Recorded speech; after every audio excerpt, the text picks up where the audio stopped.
एषो पंच नमोकारो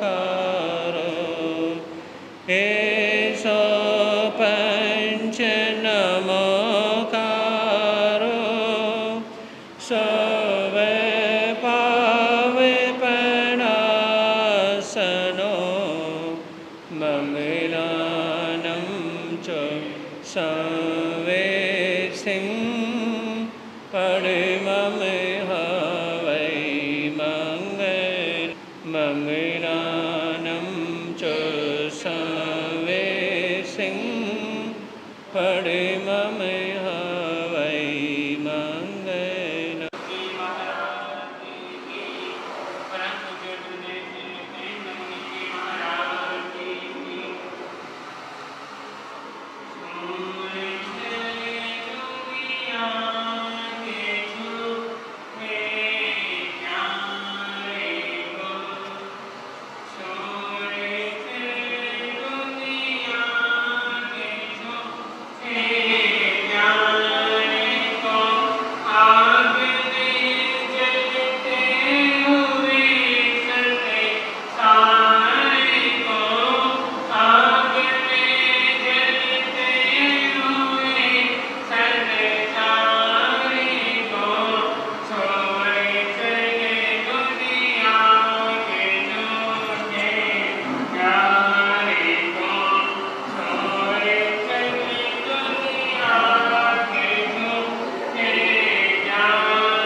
भेष में जिस भेष में जिस परिवेश में रहूं, नमो अरिहंत नमो अरिहंत नमो अरिहंत कहूं। जिस शान से जिस नाम से जिस जान में रहूं, नमो अरिहंत नमो अरिहंत नमो अरिहंत कहूं। जिस प्यार से जिस ख्वार से जिस संसार में रहूं, नमो अरिहंत नमो अरिहंत नमो अरिहंत कहूं। जिस ध्यान से जिस सम्मान से जिस जहान में रहूं, नमो अरिहंत नमो अरिहंत नमो अरिहंत कहूँ।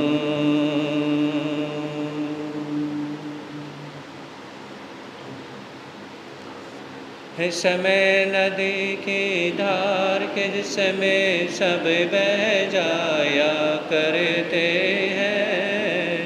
है समय बड़ा तूफान प्रबल पर्वत झुक जाया करते हैं। अक्सर दुनिया के लोग समय में चक्कर खाया करते हैं, लेकिन कुछ ऐसे होते जो इतिहास बनाया करते हैं, इतिहास बनाया करते हैं।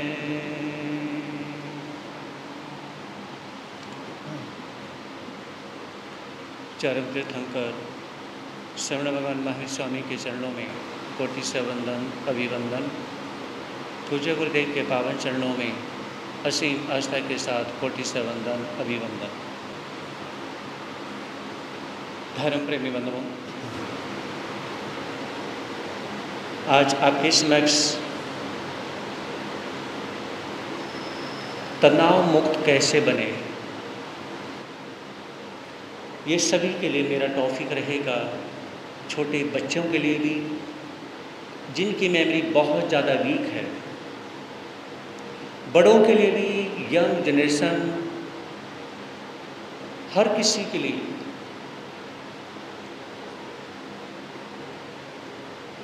तनाव मुक्त कैसे बने, हम अपने माइंड की पावर कैसे बढ़ाएं, हम अपनी मेमोरी कैसे बढ़ाएं, हम रिलैक्स कैसे रहें, है ना।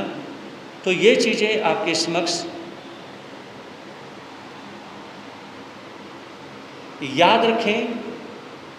आप चाहें, जैसे आज हर कंट्री ने, यहाँ पर मैं साइंस, शास्त्र, कंट्रीज, है ना, और जो हमारे साइंटिस्ट हैं, उन सभी की बातें आपके समक्ष रखूँगा, क्योंकि हमें सभी की आवश्यकता है। बड़े बड़े कंट्रियों ने आज के समय में सुपर कंप्यूटर बना दिया है। क्या बना दिया? Super computer. अब जो सुपर कंप्यूटर जो बनाया है ना, उसकी स्पीड इतनी ज़्यादा है कि आप सोच भी नहीं सकते।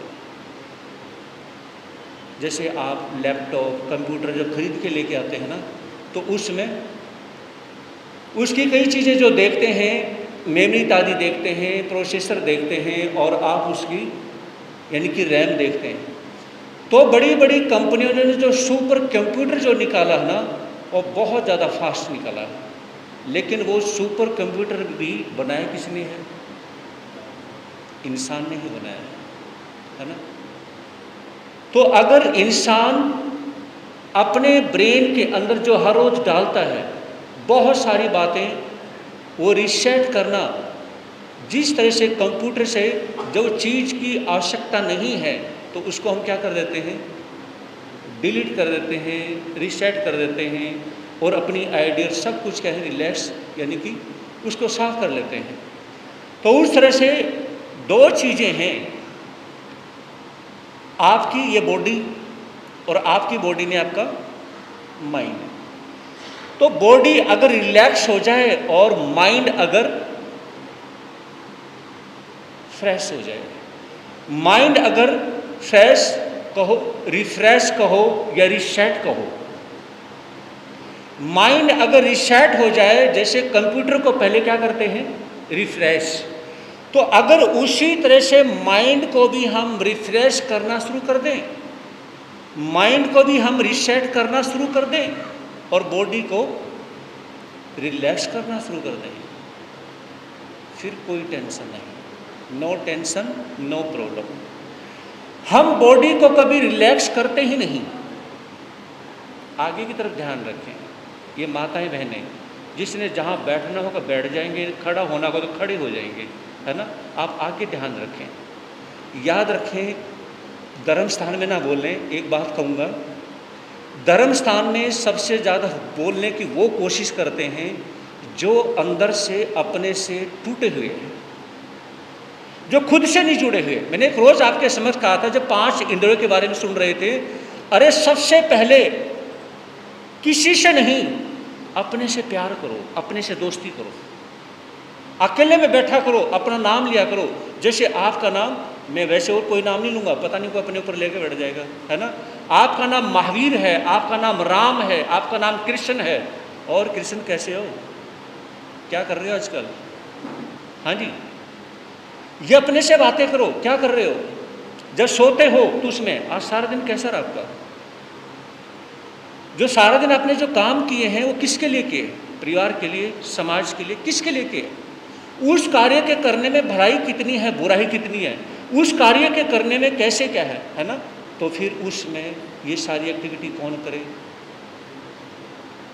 जब तक हम जहाँ पे रहते हैं सभी के सभी जब जाएं तो अपने आसन दरे सभी अपने अपने उठा के जाएं, तो कम से कम 2 बंदे 4 बंदे ऐसे भी हों कि क्या पता, हो सकता है स्थानक में जो सेवक है, जो बंदा है, हो सकता कोई कमी छोड़ दे, है ना। क्यों नहीं मैं जाके देख लूँ, क्यों नहीं एक बंदा दूसरा सोचे मैं पहले जाके देख लूँ, है ना। तो ये कहें को जब तक समाज के व्यक्ति एक तो आगे नहीं आएंगे ना, तब तक सेवक की एक्टिविटी या कुछ भी है वो क्या है, सुधर नहीं सकती है, समझे नहीं। तो आगे आना जरूरी है और उसके बारे में देखना बहुत जरूरी है कि मैं तो सिर्फ टाइम पे आऊँगा और टाइम पे बोलना शुरू कर दूँगा। उससे पहले आप सेवक ने क्या किया क्या नहीं किया, वो एक्टिविटी देखने वाला कौन? आप लोगों में से, है ना, जो कि जरूरी है।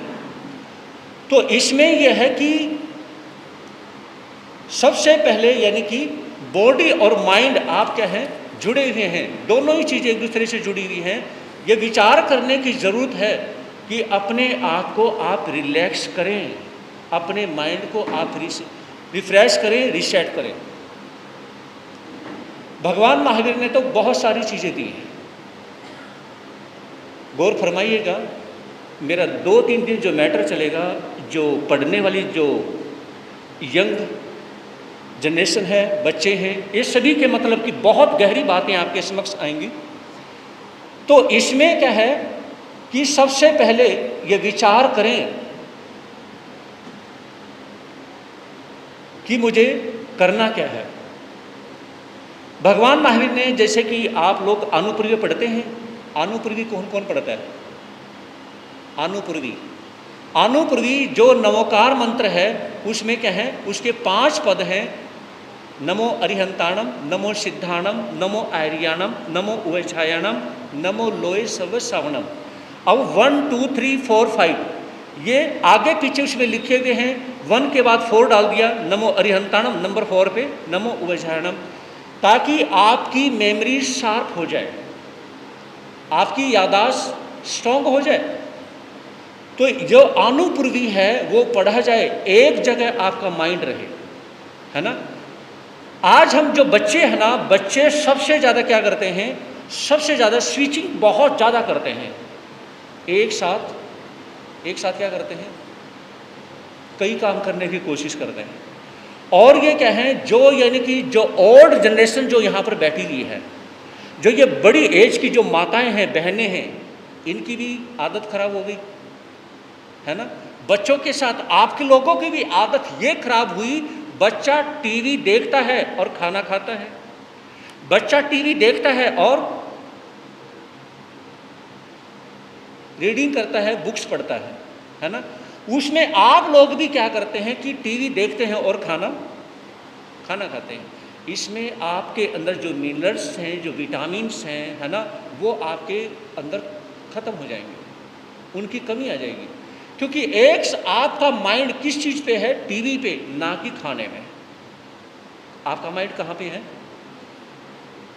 टीवी के ऊपर है, खाने में नहीं है। आप तो देख रहे हैं कि हाँ बस ये सब्जी, कई बार तो खाते चले जाते हैं, उसमें क्या टेस्ट है क्या है कुछ नहीं पता। अरे उसमें देखिए हाँ ये टेस्ट है और कहें ओ मम्मा आज रियली आपने बहुत अच्छा खाना बनाया, मम्मा भी खुश हो गई, है ना।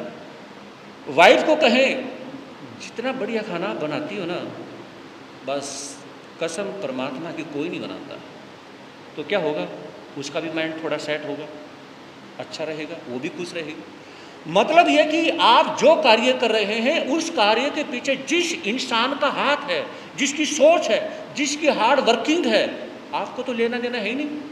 ना तो उसकी वर्किंग से लेना देना, ना उसकी सोच से लेना देना, है ना उसकी फीलिंग से लेना देना।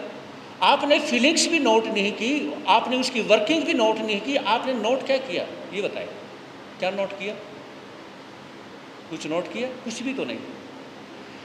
जब एक बच्चा यानी कि टीवी देखते समय वो खाना खा रहा है तो उसे क्या पता वो अपनी मम्मी से कैसे जुड़ सकता है? मम्मा आप बहुत अच्छा खाना बनाती हैं, कैसे जुड़ सकता है ये बताइए?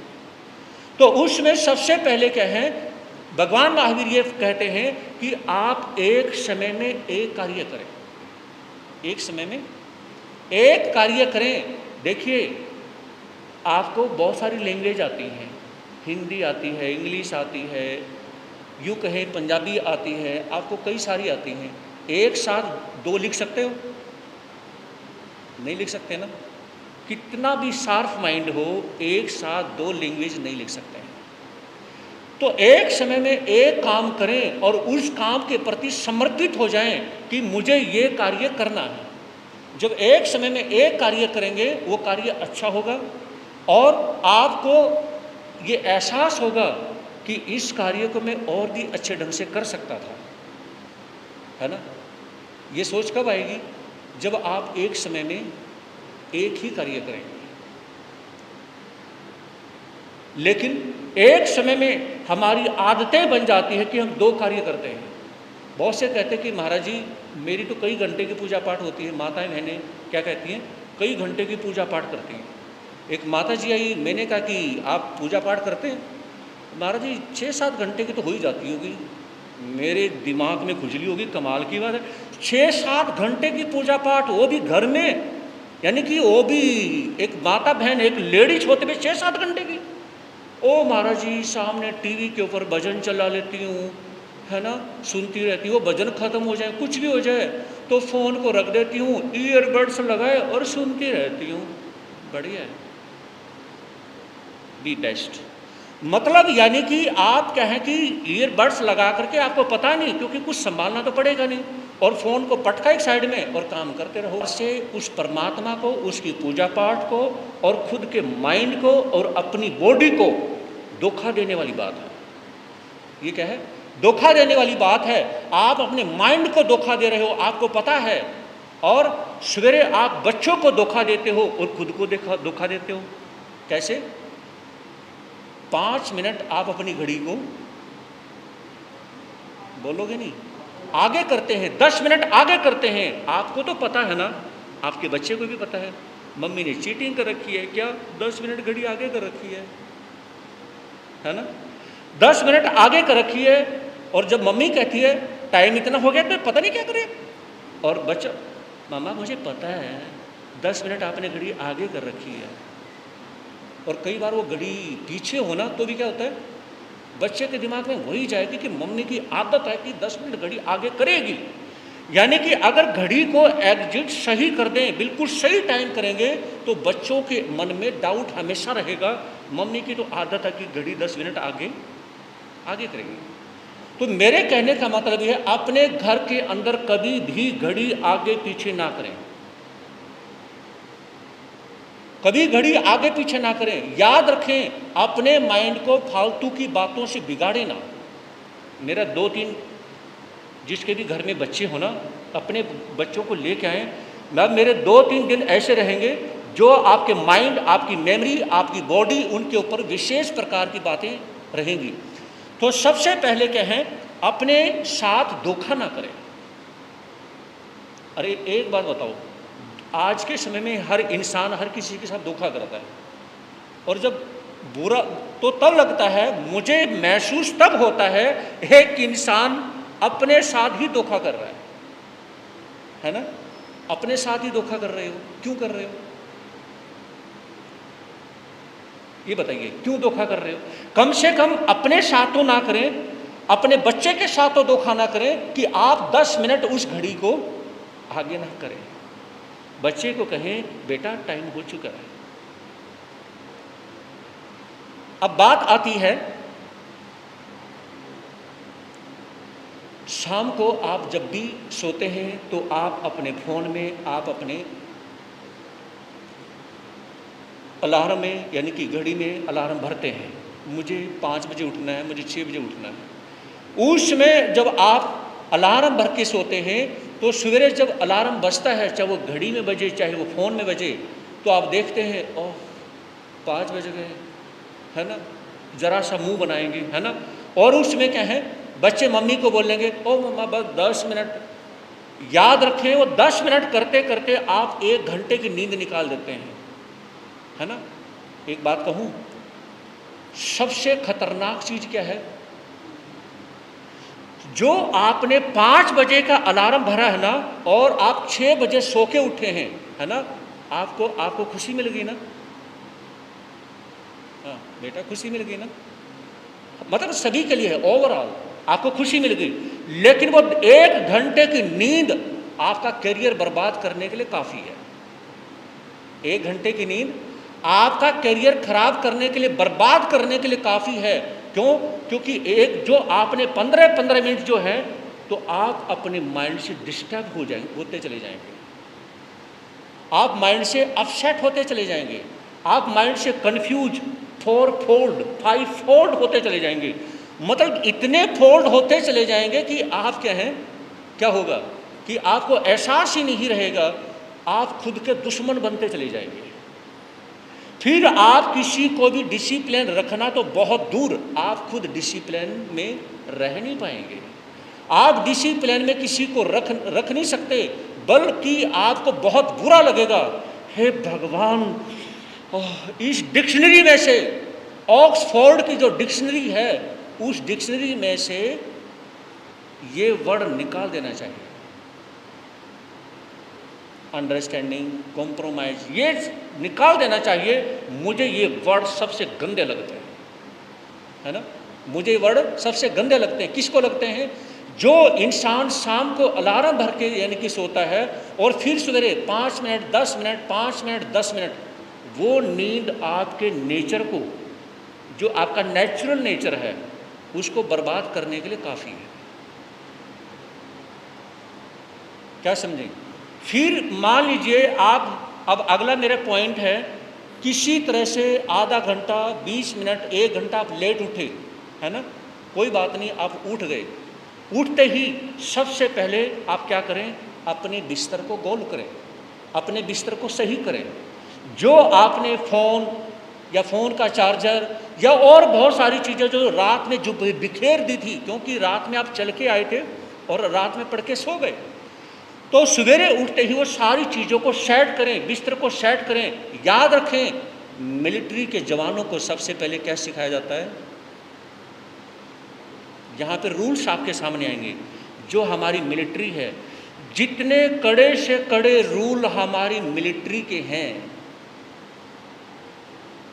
हाँ जी, बोलोगे नहीं क्या? कहीं नहीं मिलेंगे। जितनी अच्छी मिलिट्री मेरे कंट्री की, मेरे देश की है, इतनी अच्छी मिलिट्री पूरे वर्ल्ड में किसी की नहीं है। क्योंकि उन्हें सिखाया जाता है, जब तुम सवेरे सो के उठते हो, सबसे पहले अपने रूम को संवारो, सबसे पहले अपने बिस्तर को संवारो, उसको गोल करो, उसको संभालो। अगर तुम बिस्तर को नहीं संभाल सकते हो तो क्या खाक करोगे? उनको सबसे पहले ये नोटिस दिया जाता है कि अपने बिस्तर को संभालिए, अपने रूम को संभालिए, और काम मत करें, प्लीज कम ऑन।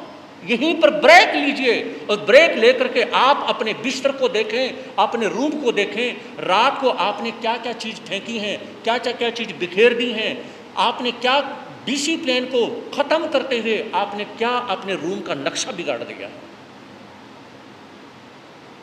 सवेरे उठते ही उस नक्शे को सुधारें। अगर कोई इंसान अपने रूम के नक्शे को नहीं सुधार सकता है तो वो खुद को कैसे सुधारेगा? अब मैं यहाँ पर माताओं बहनों की बात करना चाहूँगा, है ना। किस लिए?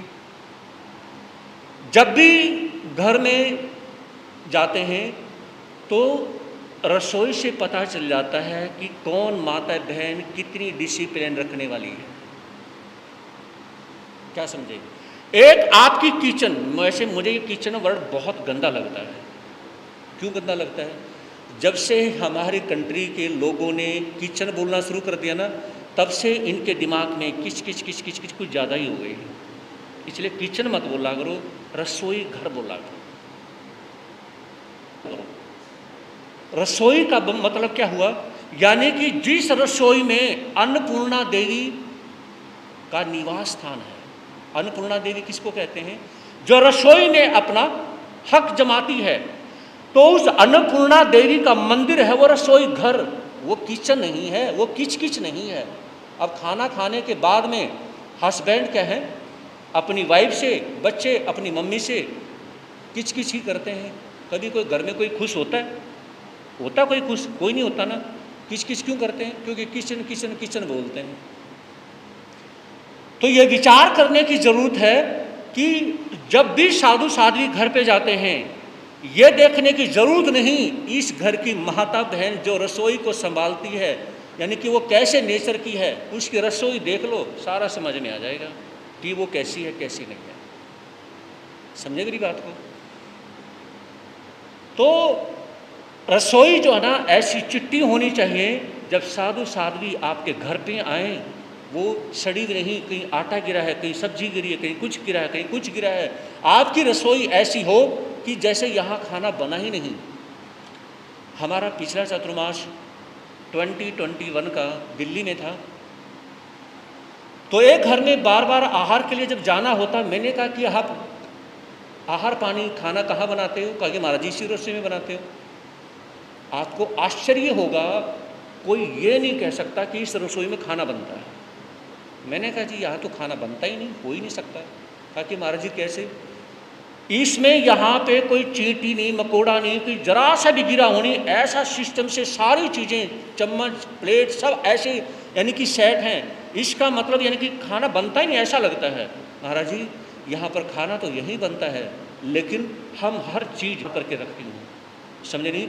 ये माइंड के ऊपर डिपेंड करता है कि वो बहन माइंड से कितनी रिफ्रेश माइंड है ना, वो बॉडी से कितनी रिलैक्स माइंड है। याद रखें, जो बॉडी से रिलैक्स होगा और माइंड से रिफ्रेश होगा, वो हर कार्य को अच्छे ढंग से, बोलते कि नहीं, हर कार्य को अच्छे ढंग से करेगा। जब भी यानी कि अब देखिए, जेंट्स की आदत यानी कि जब घर से बाहर निकलेंगे ना, तो जो उसमें जब सो के उठेंगे, उसमें उन्हें टॉवल भी चाहिए, साबुन चाहिए, शैम्पू चाहिए, हर चीज़ें चाहिए, शूज चाहिए, है ना, हर चीज़ें क्या हैं, वाइफ या माँ बहन बेटी उनके सभी चीज़ें उनको दें। और जब वो घर पे आते हैं सारी चीज़ें फिर उनको संभलाओ। क्यों? आप लोगों के हाथ पैर नहीं है क्या? हाँ जी, सवेरे यानी कि जब घर से बाहर आप निकलते हैं, सारी चीज़ें तुम्हें चाहिए। नहाने के लिए जाना है, तुम्हें साबुन, तौलिया, टॉवल सब कुछ चाहिए। घर से बाहर निकलते हैं, आपको शूज यानी कि सैंडल और यानी कि कुछ भी जो चीज़ चाहिए आपको घर से आपको वाइफ दे, अनमैरिड है आपको मम्मी दे, बहन दे, बेटी दे। ये तो कोई मतलब नहीं हुआ। मतलब आपका वजूद क्या है ये बताइए? क्या आप कोई कार्य खुद करने में समर्थ नहीं है? जो इंसान अपने सारे कार्य दूसरे के ऊपर डिपेंड होकर के करवाता है ना, तो उस इंसान को डिसिप्लिन में ला ही नहीं सकते। क्या समझे? वो इंसान माइंड से रिफ्रेश हो ही नहीं सकता, वो बॉडी से रिलैक्स, बोलोगे आप अपने से नहीं जुड़ रहे हैं। सबसे बड़ी समस्या क्या है कि आप अपने से नहीं जुड़ना चाहते, अपने से नहीं जुड़ना चाहते। और भगवान महावीर ये फरमाते हैं कि सबसे पहले अपने से जुड़ें।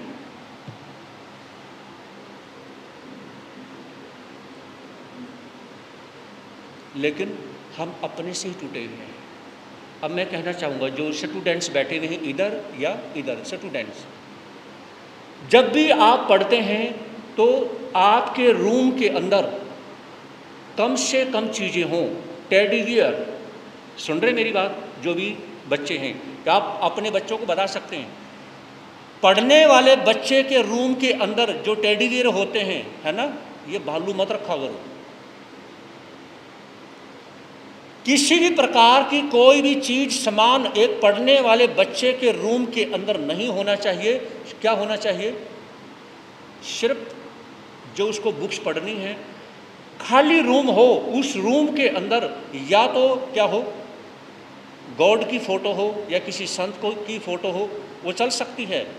बहुत सारी फ़ोटोज ना हो, बहुत सारी कहें उसके अंदर चीज़ें ना हो, उस रूम के अंदर बहुत सारी और फालतू की चीज़ें ना हो, बहुत सारे कपड़े इत्यादि बहुत कुछ पड़ा हुआ ना हो, बहुत सारे टॉयज, टेडी बियर या और सारी बहुत सारी चीज़ें वो ना पड़ी हुई हों, है ना। या आप लूडो खेलते हैं और बहुत सारे कहें जो गेम्स खेलने वाली जो चीज़ें हैं वो उसके अंदर ना पड़ी हुई हों, सिर्फ बच्चे की बुक्स इत्यादि पढ़ने से रिलेटेड ही सामग्री वहाँ पर मौजूद हो।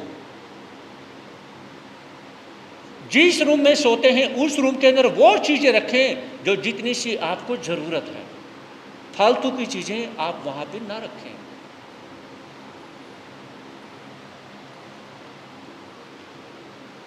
तो इसके संबंध में कल आपके समक्ष कहना चाहूँगा, और बच्चों के लिए कि आज तो क्या है, ऑडियो बुक्स भी आनी शुरू हो गई हैं, ऑडियो बुक्स है ना पढ़ने के लिए। लेकिन आप अपने आप को ऑडियो में बना लें, जब पढ़ना है पढ़ते समय, यानी कि लर्निंग राइटिंग रीडिंग, है ना, आप बोल के पढ़ें, बोल के लिखें और बोल कर याद करें। जब आप अपने आप को यानी कि एक प्रकार से ऑडियो में लेके चलेंगे तो फिर क्या है, उससे अच्छा रहेगा। इसके पीछे रीज़न क्या है वो मैं आपको कल बताऊंगा। अब 2 दिन आप सुनेंगे अपने ब्रेन, बॉडी और घर की बहुत सारी अंडरस्टैंडिंग के बारे में। वीर की वाणी सुनाने संत आते हैं, वीर की वाणी सुनाने संत आते हैं, ज्ञान की गंगा बहाने संत आते हैं, वीर की वाणी सुनाने संत आते हैं, ज्ञान की गंगा बहाने संत आते हैं, वीर की वाणी सुनाने संत आते हैं। सुना था आप लोगों ने चंपापुर नगरी के राजा चंदन अपनी पत्नी मलियागिरी और 2 बेटे शायर और नीर बंजारे को सबक सिखाते हैं, उसे देश निकाला दे देते हैं, उसे वहाँ से निकलवा देते हैं और अपनी पत्नी और बच्चों के साथ अब आराम से वो रहते हैं। अब राजा चंदन के मन में एक बात आती है, उस व्यक्ति को सबक सिखाना जरूरी है जिस व्यक्ति ने बिना मतलब के यानी कि मेरी जिंदगी के अंदर उल जुलूल उथल पथल मचा दी, जिसने मेरी जिंदगी को बर्बाद करने में कोई कसर नहीं छोड़ी, और वो है मेरा छोटा भाई महाबल। अब उसके साथ मुझे युद्ध लड़ना है, उसे सबक सिखाना है। तो महाबल के पास वो संदेश भिजवा देते हैं, और जब महाबल देखते हैं कि मैं अपने बड़े भाई राजा चंदन का मुकाबला नहीं कर सकता हूं, तो महाबल के हैं अपने भाई के पास में आकर के माफ़ी मांगते हैं। वन विनम्र महाबल आया है जल्दी से अब उपवन में, चंदन के सम्मुख ही करके गर्बद गिरा है चरणन में, कुल कलंक इस लघु भ्राता को माफ करो या डालो मार, कुछ उचित लगे फरमाओ सजा भोगने को तैयार, हाँ मेरी मति नष्ट हो गई की है मैंने भारी भूल, शर्मिंदा हूँ बहुत बहुत में चुभती मेरे मन में सूल, भाई का होता है जग में भाई है तू ऊंचा स्थान, भ्राता जी को किया कलंकित कर दो मुझको क्षमा प्रदान। ये कहा कि चरणों में सिर झुका करके महाबल अपने बड़े भाई से माफ़ी मांगते हैं कि आप तो उदार दिल के हैं, और बड़ा भाई, ये यानी कि हरियाणा के अंदर कहावत आती है कि बड़ी बहन जो होती है वो माँ जैसी होती है और बड़ा भाई पिता के समान होता है। तो उस समय छोटा भाई महाबल अपने बड़े भाई से माफ़ी मांगता है और कहता कि आप मुझे माफ़ करें, मुझसे गलती हो गई, मेरे से वो बड़ी गलती हो गई जो मुझे कभी नहीं करनी चाहिए थी। मैं बहुत ज़्यादा शर्मिंदा हूँ, मैं इतना शर्मिंदा हूँ कि मैं खुद की नज़रों से गिर चुका हूँ। मैंने अपने बड़े भाई के साथ वो कर्म किया है, मारने के लिए, उसे घर से निकालने के लिए मैंने सब कुछ कर दिया है। याद रखें, भाई से कभी कोई बात छुपानी नहीं चाहिए। शास्त्रों में एक बात आती है, अपने घर का सारा भेद अपनी पत्नी को बताना नहीं चाहिए और घर का सारा भेद भाई से छुपाना नहीं चाहिए। क्या कहा? किसी को बात बुरी भी लगेगी, किसी को अच्छी भी लगेगी, है ना। देखिए, अब एक बात और भी आती है कि पति पत्नी का जीवन आपस में खुली किताब की तरह होता है। बात समझ रहे हैं? पति पत्नी का जीवन आपस में खुली किताब की तरह है, लेकिन वो खुली किताब की तरह शादी के बाद से है, ना कि शादी के बचपन से ही सारी बातें उसके सामने रख दो। ना तो पत्नी को सारी बातें अपने यानी कि शादी से पहले की सारी बातें कभी पति को नहीं बतानी चाहिए, और पति को भी अपने जीवन की शादी से पहले की सारी बातें, घर के परिवार की, माता के पिता की, भाई की, बहन की, ऊंची नीची सारी बातें पत्नी को नहीं बतानी चाहिए। शादी के बाद का जो जीवन है वो खुली किताब की तरह है, ना कि शादी के पहले का जीवन। किसी को कोई बात हजम ना हो और वो बात उस बात को बोल दे जो कि रिस्पेक्ट और इंसल्ट से रिलेटेड है, बंदा क्या पता क्या करने के लिए तैयार हो जाए। समझे नहीं? तो ये कहा जाता है कि शादी से पहले की बातें ना तो पत्नी को बतानी चाहिए कभी और ना पति को बतानी चाहिए। वो बातें बताने का मतलब है कि अपनी गर्दन पे कुल्हाड़ी रखवाना कि आ बैल मुझे मार, कभी भी शेयर नहीं करनी चाहिए शादी से पहले की बातें। तो यहाँ कहा कि भाई जो है, बड़े भाई का बहुत ऊंचा स्थान होता है।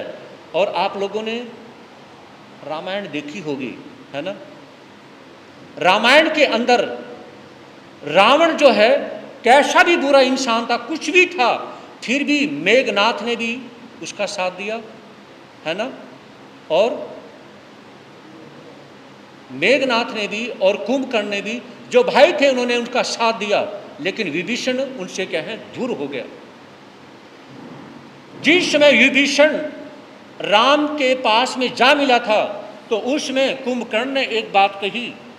जब विभीषण ने ये कहा कि भाई आप क्या राम की शरण में आ जाओ, और जो रावण है हमारा बड़ा भाई वो बहुत गलत कर रहा है, तो उसमें कुंभकर्ण ने एक बात कही, ये मैं भी मानता हूँ कि रावण बहुत गलत कर रहा है, लेकिन उससे भी ज़्यादा गलत तूने किया है, उससे ज़्यादा गलत तूने किया है, घर का भेदी। आज भी ये बात बोली जाती है ना, घर का भेदी लंका ढाए। कहा कि जब तक जितने सालों तक रावण को याद किया जाएगा, याद रखना तेरे को भी याद किया जाएगा। रावण को बुराई में याद किया जाएगा तो बुराई में तेरे को भी बुराई में याद किया जाएगा। घर का भेदी लंका ढाए, ये याद रखना। तो उसने विभीषण को यानी कि कुंभकर्ण कहने लगे कि याद रख, अगर तो अपने भाई के लिए लड़ना मरना पसंद कर लेता तो ये कहते सारे के सारे भाई अपने बड़े भाई के लिए लड़ गए, मर गए, खप गए, लेकिन अपने भाई से गद्दारी नहीं की। मैं चाहे कैसा भी, मैं अच्छा हूं, लेकिन मैं अपने भाई के साथ गद्दारी नहीं करूंगा। मेरा भाई बुरा है, अगर मैं राम के साथ नहीं लड़ना चाहता या मैं नहीं लड़ूंगा, मैं पीछे हट जाऊंगा, लेकिन अपने भाई के साथ बुरा नहीं करूंगा। क्या समझे? भाई के साथ बुरा नहीं करूंगा। और तूने तो सबसे पहले हमारे घर का जो रहस्य था, हमारे घर का जो सीक्रेट, जो भी माहौल था, सारा का सारा सीक्रेट तूने तो राम को बता दिया। तो जितनी बड़ी गलती रावण की है, उससे बड़ी गलती तो तेरी है, और आपकी वजह से रावण मर सकता है, ना कि रावण को मारने वाला तो राम भी नहीं है। सारा भेद, चाहे नाभि में तीर मारने का, जो भी सारा भेद किसने दिया? किसने दिया? विभीषण ने दिया। राम को नहीं पता था कि तीर कहाँ मारना है। समझे मेरी बात को? राम को नहीं पता था कि कहाँ तीर मारना है। तो उसमें यानी कि महाबल कहने लगे कि मैंने वो विश्वासघात किया है, मैंने कॉन्फिडेंस को खत्म किया है, मैंने विश्वास को खत्म किया है। और जब विश्वास खत्म हो जाता है ना, याद रखें, अगर विश्वास खत्म हो गया है तो वहां कुछ नहीं बचता है।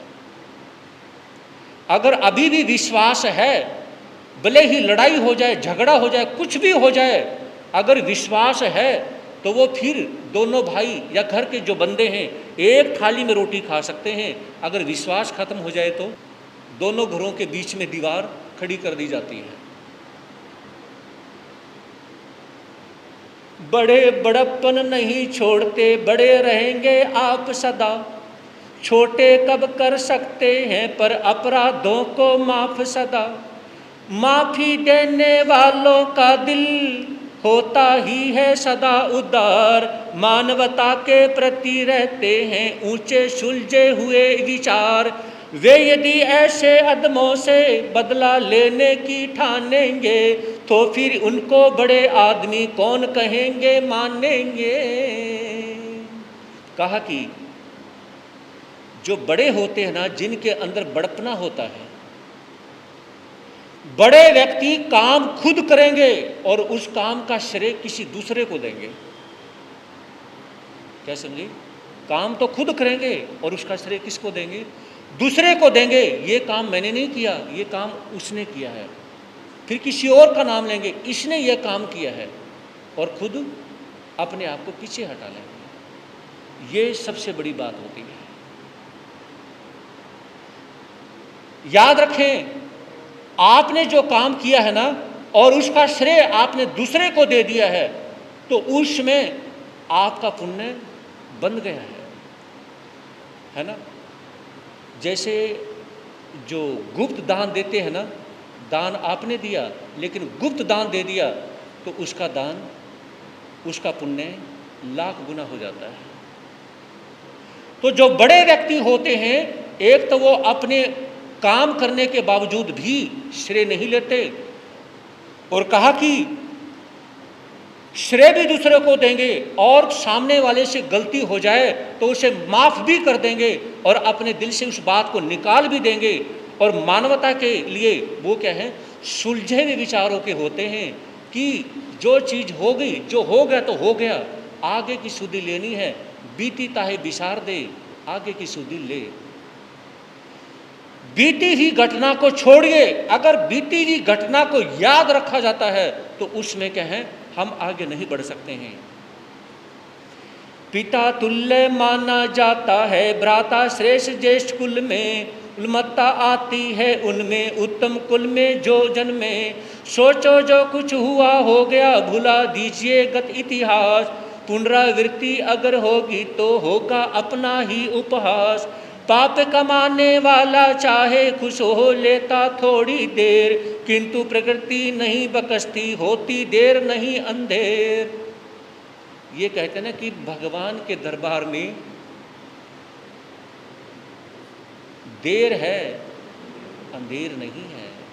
तो ये कहा कि आप उस व्यक्ति को उसके ऊपर छोड़ दें। यहाँ पर मैं अपने वीरा को, अपने महावीरा को याद करना चाहूँगा, उस 24वें तीर्थंकर को नमस्कार करते हुए याद करना चाहूँगा। मेरे महावीर ने एक बात कही, मेरे भगवान ने एक बात कही कि किसी के साथ कोई बात हो जाए, है ना, आप उसे समझाने का प्रयास करें। अगर वो नहीं समझता तो खुद को समझाने का प्रयास करें। ना तो सामने वाला समझता और ना अपने आप को हम समझा पा रहे हैं, तो फिर वहाँ से उस जगह को छोड़ के अकेले में चले जाएं। क्या करें? जब कोई व्यक्ति आपको परेशान कर रहा हो ना, बहुत से व्यक्ति ऐसे होते हैं कि करना नहीं होता, ना तो उनको करना होता, ना उनको करवाना होता, और काम हो जाए तो अनुमोदना, उसकी प्रशंसा नहीं कर सकते। अपने जैन धर्म में एक बात आती है, करना, करवाना, अनुमोदना करना। मतलब या तो कार्य को आप खुद करो, आप कार्य कर नहीं सकते, तो जिसने दूसरे से कार्य करवाओ, आप कर भी नहीं सकते, करवा भी नहीं सकते, तो किसी ने कोई कार्य कर दिया, उसकी अनुमोदना, प्रशंसा तो कर सकते हो। हाँ जी, अगर कोई इंसान कार्य कर नहीं सकता, करवा नहीं सकता और प्रशंसा कर नहीं सकता, तो उस इंसान को क्या कहते हैं? अधम, यानी कि उसे बहुत बुरा इंसान।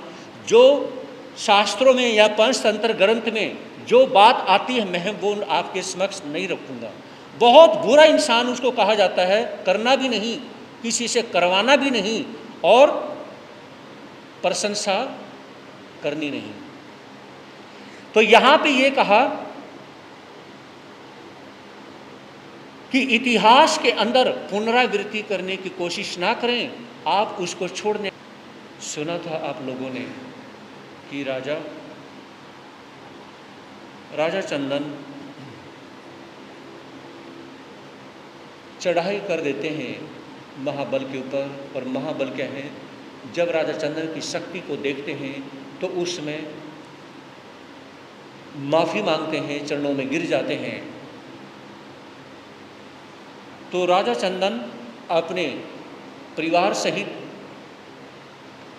रानी मलियागिरी और शायर और नीर को लेकर के, क्योंकि उसकी पुरानी जो नगरी थी वो कौन सी थी? कुसुमपुर नगरी। वहाँ पे जब पहुँचते हैं तो पूरी नगरी भावुक हो जाती है कि देखिए कितने सालों के बाद, जवानी की उम्र में हमने अपने राजा के दर्शन किए थे और आज इस अवस्था में बहुत खुशी होती है। छोटे छोटे जो बालक गए थे, एक शायर एक नीर, 8-10 साल के बालक, और आज युवा अवस्था में लंबे चौड़े शरीर वाले जब जवान युवराज पब्लिक ने देखे हैं, बहुत खुशी होती है और बहुत से लोगों की आंखें भर आती हैं।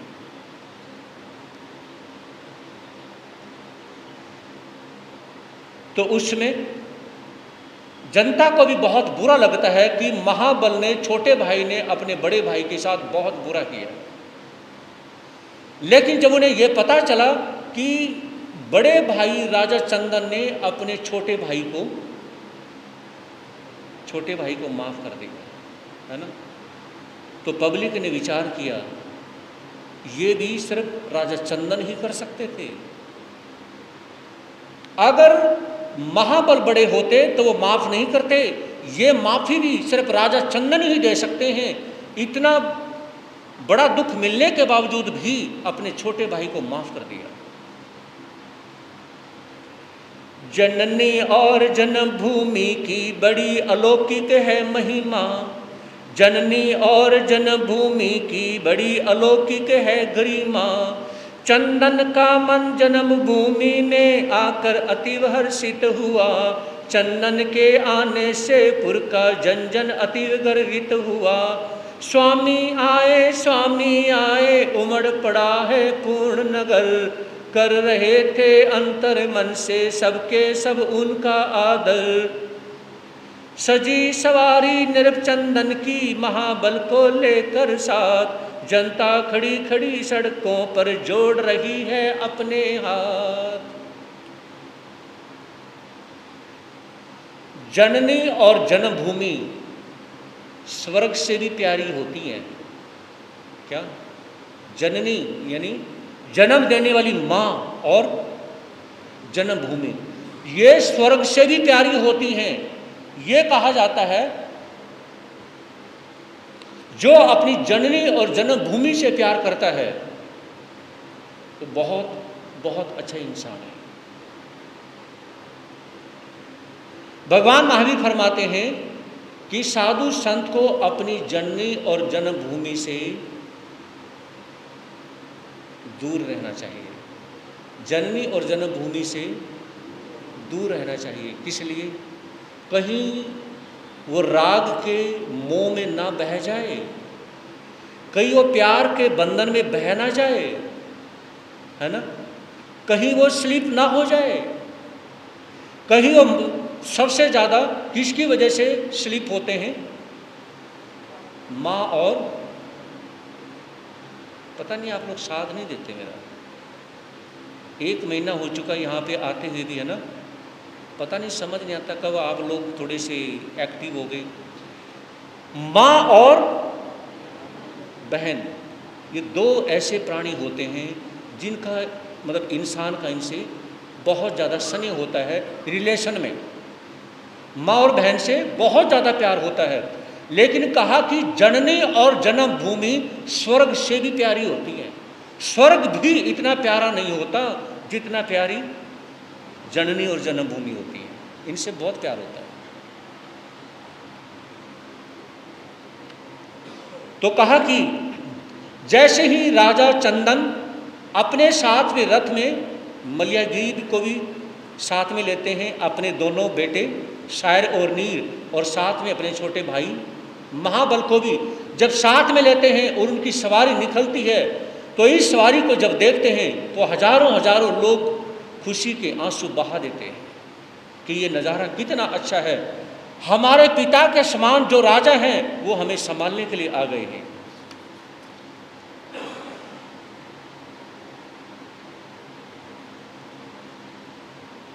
जिस दासी ने जान बचाई उसे किया है सम्मानित, जो शामिल थे षड्यंत्र में किया सभी को अपमानित। जिस बुढ़िया ने बच्चे पाले, क्या, जिस बुढ़िया ने बच्चे पाले उसे बुलाया अपने पास, सेवा के फल मीठे होते कहा सभी ने है शाबाश। शुभ कर्मों के शुभ फल जग में सदैव पिलते आए हैं, अशुभ कर्म करने वालों ने आखिर दुख उठाए हैं। सुख की यदि आकांक्षा है तो शुभ कार्यों से सदा जुड़ो, कभी नहीं कष्ट निकट आएंगे पाप कर्म से सदा मुड़ो। तो कहा कि जिस दासी ने राजा चंदन, मलयागिरी, उनके दोनों बेटे शायर और नीर की जान बचाई थी, और आज पूरी तरह से ओवर कॉन्फिडेंस राजा चंदन मलयागिरी उनके फैमिली को जब होता है कि वाकई अगर उस समय मदना दासी हमारी जान नहीं बचाती तो आज हम जीवित नहीं होते। ये पूरी तरह से आज 100% एहसास होता है और मदना दासी को बुलाया जाता है और माँ की तरह उसका सम्मान किया जाता है, आदर सत्कार किया जाता है, उसके पैर छुए जाते हैं और उसे बहुत ज़्यादा धनमाल दिया जाता है कि आपकी पूरी तरह से गरीबी हमेशा हमेशा के लिए आज मैं मिटा देता हूँ, जिसने मेरे परिवार की जिंदगी को बख्श दिया है।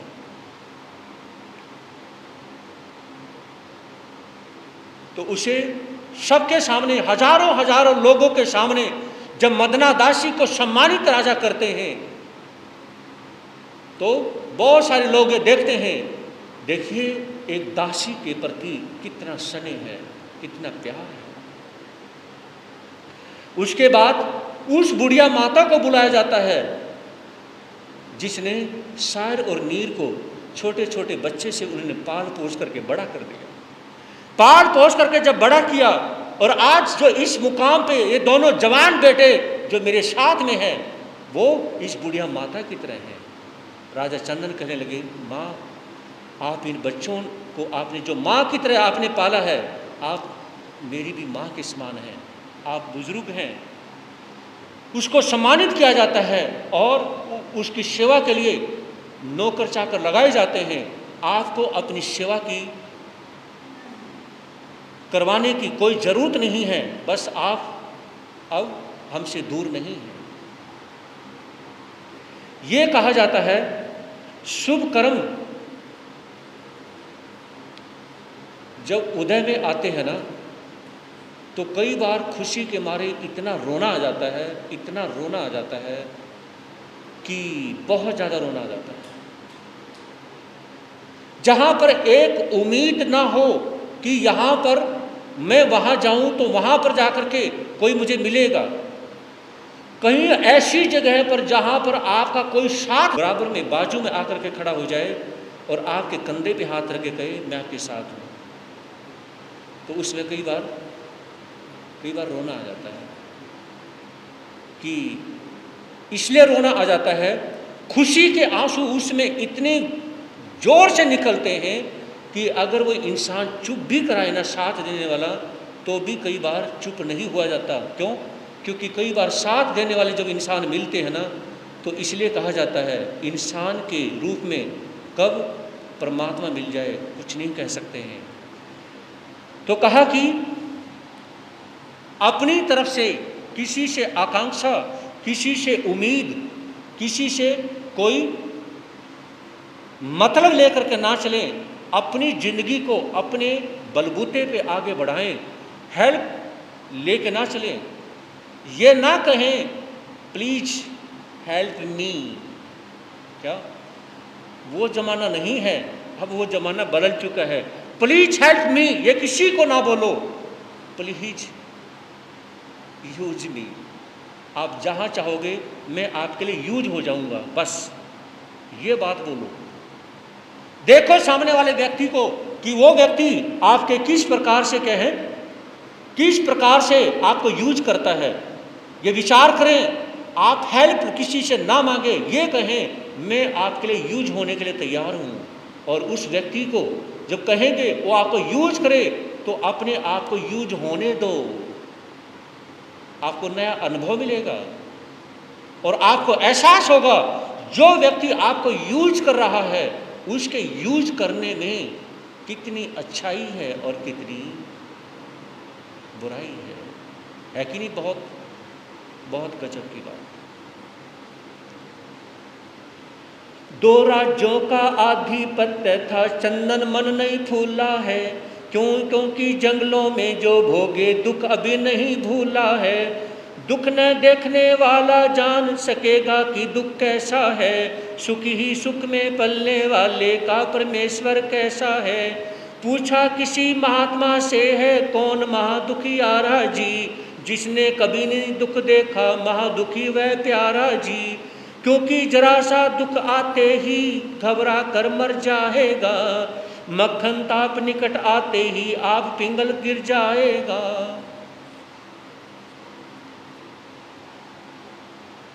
क्या कहा?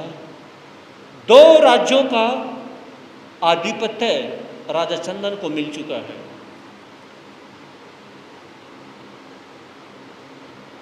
कुसुमपुर नगरी के जब महलों में पहुंचने के बाद में जब राजा चंदन ने देखा ना, यहां पर मैं आज से लगभग 15-16 साल पहले इस नगरी में जब मैं राजपाट करता था और आज फिर मैं राजपाट करने के लिए आ चुका हूं, तब में और अब में कुछ फर्क है? तब में और अब में कुछ फर्क है।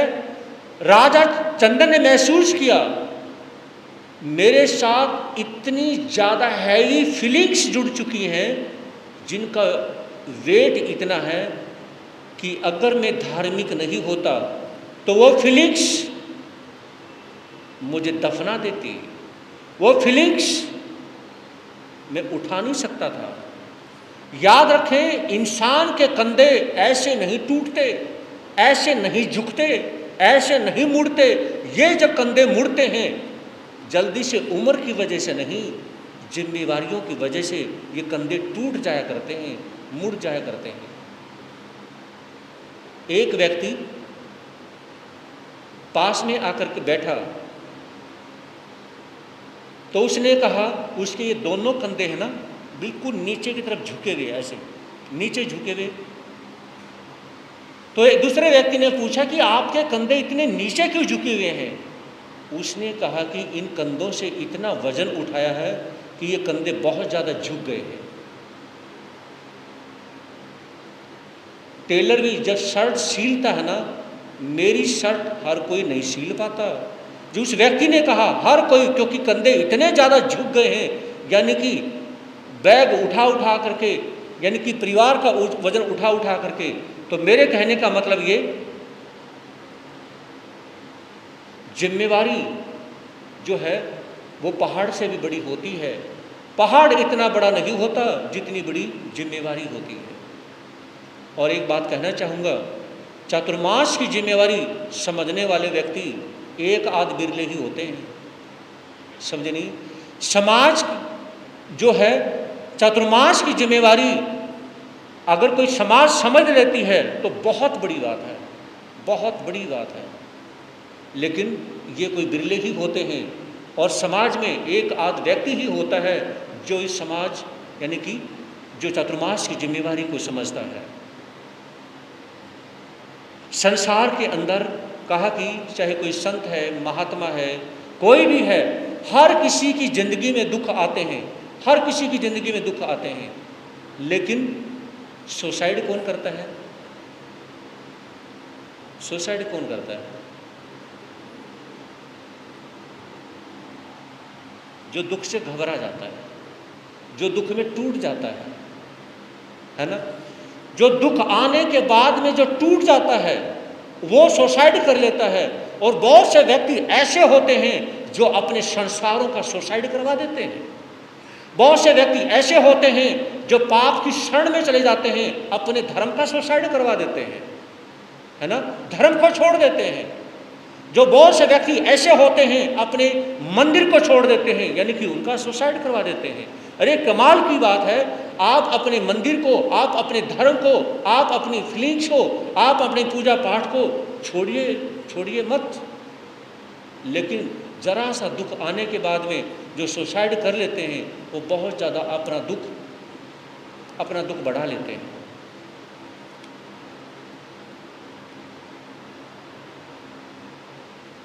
तो अब कहें ये चरित्र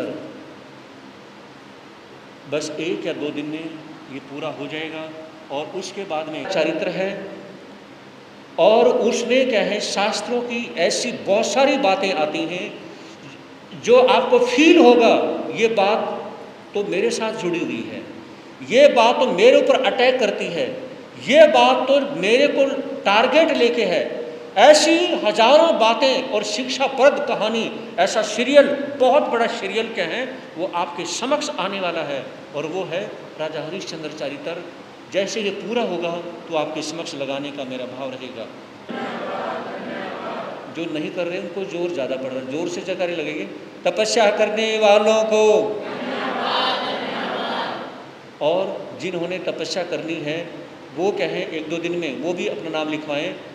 बिना तपस्या के सावन के महीने का मज़ा कैसे, ये बताओ, समझे नहीं। बिना तपस्या किए सावन के महीने का मज़ा नहीं आता है। तो सभी करने का भाव रखें, और अब सभी खड़े होंगे, जयकारे मंगल करें। तपस्या करने वालों को, देखिए जो तपस्या करने वाले होते हैं, समाई करने वाले होते हैं, प्रवचन में आने वाले होते हैं, ये जो है ये समाज की शोभा होते हैं। ये क्या है, ये समाज की शोभा होते हैं। तो ज़्यादा से ज़्यादा क्या है, तपस्या करने का भाव रखें। चातुर्मास चल रहे, भाई कह के महाराज जी चातुर्मास शुरू कब होगा? मैं क्या चातुर्मास शुरू तो 13 तारीख से हो गया, 13 जुलाई से। कहा कि शुरू हो भी चुका है। आदमी जो सुनता है जिंदगी भर वो सदाएं पीछा करती हैं। आदमी जो कहता है, आदमी जो सुनता है, जिंदगी भर वो सदाएं पीछा करती हैं। आदमी जो देता है, आदमी जो लेता है, जिंदगी भर वो दुआएं पीछा करती हैं। आदमी जो देता है, आदमी जो लेता है, जिंदगी भर वो दुआएं पीछा करती हैं। अब सभी खड़े होंगे, जयकारे मंगल पाठ। आचार्य भगवान श्री शिव मुनि जी महाराज की, चमत्कार पूज्य गुरुदेव श्री प्रेम सुख जी महाराज की, ग्रामोद्धारक श्री क्रांति मुनि जी महाराज की, प्रज्ञा में ऋषि पूज्य गुरुदेव श्री उपेंद्र मुनि जी महाराज की, सभी साधु संतों की, श्री चत्तारी मंगलता मंगलम सिद्धा मंगलम साउ मंगलम केवली प्रणंतो धो मंगलम, चत्तारी लोगतमा रियंता लोगतमा सिद्धा लोगतमा साउ लोगतमा केवली प्रणंतो धमो लोगतमा, चत्तारी शरणम पवजामि अरिहंते शरणम पवजामि सिद्धे शरणम पवजामि साउ शरणम पवजामि केवली प्रणंतो धम्मो शरणम पवजामि, अरिहंतों का शरणा, सिद्धों का शरणा, साधु का शरणा, अध्यात्म का शरणा, ये चार शरण दुख हरण जगत में और न शरणा कोई, जो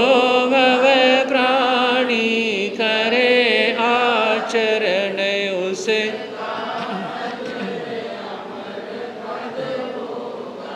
उसका सदा ही